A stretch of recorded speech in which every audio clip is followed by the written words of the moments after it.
शुरुआत करेंगे। आपको बता दें, कांग्रेस सांसद जेपी से एक्सक्लूसिव बातचीत हुई है हिसार एयरपोर्ट को लेकर। दरअसल जी दिल्ली एनसीआर हरियाणा से बातचीत करते हुए उन्होंने कहा है कि एयरपोर्ट को इंटरनेशनल बनाने का मुद्दा संसद में उठाएंगे। जेजेपी और आईएनएलडी पर भी निशाना उनकी ओर से साधा गया है। दोनों दल बीजेपी को सपोर्ट कर चुके हैं, जयप्रकाश की ओर से कहा गया। और उन्होंने ये भी कहा है कि हरियाणा कांग्रेस के संगठन को लेकर जो प्रतिक्रिया उन्होंने दी है कि जल्द ही जिला अध्यक्षों का भी ऐलान होगा। क्या कुछ कहा है उन्होंने, आइए आपको सुनवाते हैं। हमारे साथ हैं हिसार से सांसद और कांग्रेस के वरिष्ठ नेता जयप्रकाश। जयप्रकाश जी, कल अभी आपने बात भी की जजपा की और इनेलो की। जजपा के जो नेता हैं दिग्विजय सिंह, उन्होंने सीधा सीधा हुड्डा साहब पे आरोप लगाया। उनका ये कहना है कि मिली भगत के कारण ही कांग्रेस की सरकार आती आती रह गई, क्योंकि कांग्रेस की 60 सीटें आनी थी लेकिन बीजेपी के साथ मिल गए। और इस तरह के आरोप उन्होंने लगातार कल 2 रैलियों में ये बोला। इनके साथ तो वो हो रही है मौका चौका फलानी गाँव आड़ पताड़। समय रहता जब भारतीय जनता पार्टी इस देश के किसान और मजदूर के ऊपर जुल्म और तशद्दुद कर रही थी, जब किसानों पर लाठियां पड़ रही थी, उस लाठियों में जेजेपी का बहुत बड़ा साथ और योगदान था। जब चौधरी भूपेंद्र सिंह हुड्डा और उनके बेटे सांसद ने सड़क से लेकर के संसद तक किसान और मजदूर की आवाज़ को उठाया और देश के प्रधानमंत्री के सामने किसानों की बात करी, तो उस वक्त ये लोग भी इसी परिवार को उल्टा सीधा बोल रहे थे। कहाँ थे उस वक्त जब किसान को पीटा जा रहा था? क्यों नहीं इस्तीफा दे करके बाहर आए? मड़ाई खा करके अब चूं चूं करते हैं। उस वक्त नहीं बोले। इन्हें तो भाई दन्नू परिवार ने चौधरी भूपेंद्र सिंह हुड्डा नहीं दिखे जो बालक ना आऊ दिखा करे से किसा काम हो रहा है। बोला क्या करते ना अपन छोटे थे, बुआ माँ चाची, बोला छोरे सोजो नहीं आऊ आ जाएगा, क्योंकि समय रहते परिवार संभला नहीं।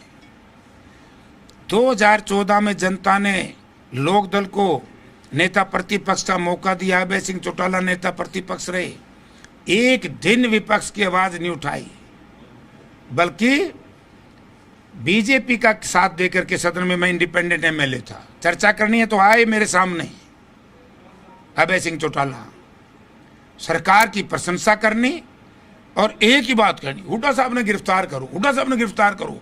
अरे भाई, गलत काम करे होंगे तो 11 साल हो गए गिरफ्तार हो लंदे, इनने गलत काम करे तो ये गिरफ्तार हो गए। जब तो बीजेपी का साथ अंदर लोगों का क्या जचरी है कि भाई जो भी जेजेपी लोकदल की एक पर्ची बजावेगी वो बीजेपी का 2 का काम करेगी। अब लोग इनने मुंह लाना गए छोड़। अरे एक बात बड़ी अच्छी कही थी, एक ही बात सच कही है इस परिवार ने, क्या नाम होगा, दुष्यंत ने असेंबली में ये भी पूछ लिए उन लोगों से, कहा कि वे मेरे दादा सही कहते थे, बोला इन किसानों को समझाना औखा बकाना सौखा। यानी बका करके राजनीति की इस परिवार ने, क्या भद्दा मजाक किया है किसान के साथ।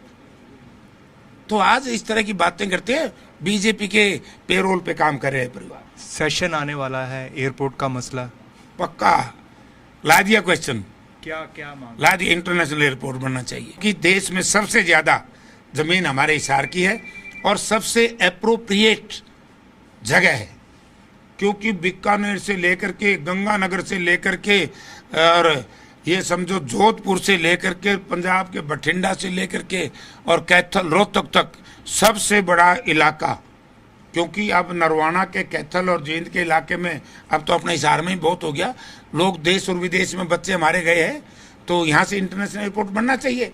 जो उस वक्त यूपीए सरकार ने और जो हरियाणा में हुड्डा सरकार थी तो बनाया था।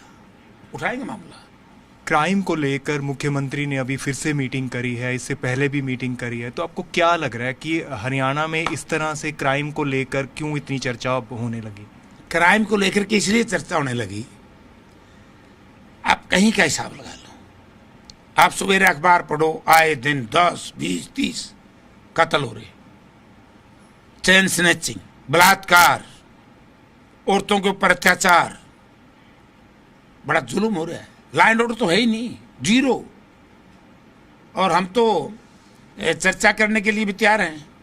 हुड्डा साहब ने तो उस वक्त भी कहा था और आज भी हम कह रहे हैं कि अब की बार सेशन आएगा, एक दिन हरियाणा विधानसभा में लॉ एंड ऑर्डर पर चर्चा करानी चाहिए, ताकि जनता को पता लग जाए कि ये विपक्ष वाले कहते वैसे तो नहीं कहते हो, करा दो चर्चा, करा दो लैंड ऑर्डर पे, बेरोजगारी पे चर्चा करा दो, महंगाई पे चर्चा करा दो, डीएपी खा तो प्लांट स्कीम से साहूकारों को लाभ देने के लिए ये स्टॉकिस्ट किसान की मजबूरी का नाजायज फायदा उठा रही है, इसके लिए सरकार दोषी है। चलते चलते वही सवाल आपसे कि कांग्रेस कब तक जिलाध्यक्षों की नियुक्ति कर देगी, क्योंकि 30 जून थी वैसे तो लास्ट डेट, लेकिन अब सुनने में आ रहा है कि जल्द ऐलान होगा। देखिए, कांग्रेस एक प्रजातांत्रिक पार्टी है, यहाँ हर व्यक्ति को अपने कहने की, अपनी अभिव्यक्ति करने की छूट है, लेकिन एक नियम है, कौन क्या बोले किसी को रोकता नहीं, हर जनता जानती है कौन क्या है।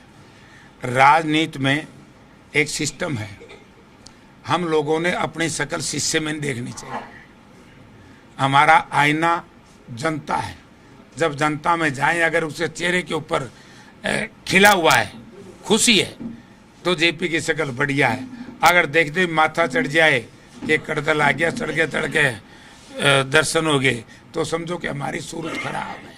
आज कांग्रेस पार्टी ने जो वायदा किया था, राहुल जी ने जिस तरीके से अभियान शुरू किया है, ये बहुत बढ़िया है और इसमें समय लगना स्वाभाविक है, अच्छा है, लगेगा समय, कोई बात को नहीं। आपके इलाके से 95 आवेदन गए हैं हिसार से, कोई बात को नहीं, मैं तो मेरा को नहीं, हमारे थे तो को पूछा पाछा से को नहीं, क्योंकि अब की बार किसी नेता से नहीं पूछा जा रहा। तो जल्द हो ऐलान? जल्द होगा, लेकिन अच्छा आदमी होगा, निकम्मा आदमी नहीं बनेगा, ये फायदा रहेगा।